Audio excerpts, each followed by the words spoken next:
The Reaping. New characters.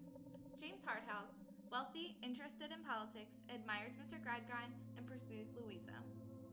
Slackbridge. Involved in the Union, opens with a speech. He symbolizes a bridge between the social classes. Mrs. Pegler, the old woman from Book 1.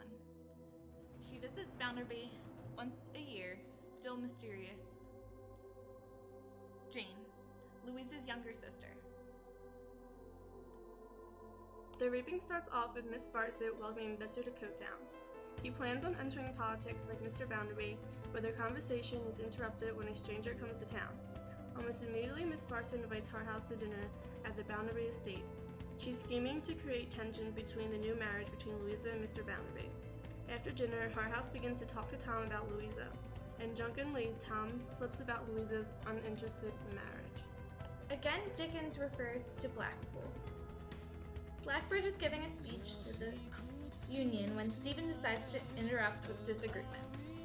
Later, Bounderby calls for Stephen to spy for him, but he refuses. This bans him from Coketown.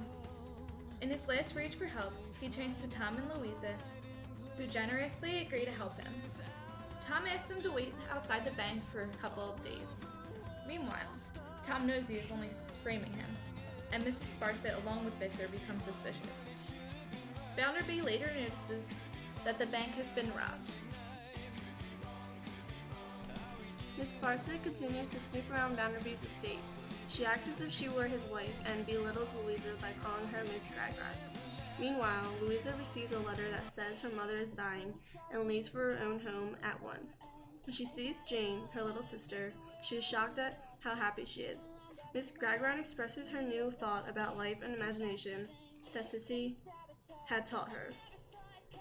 Skipping ahead, we find Louisa planning to meet Harthouse later in the night.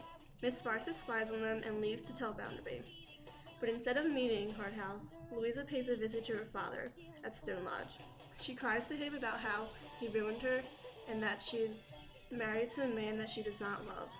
Lastly, in a whirl of emotions, Louisa faints, ending Book 2.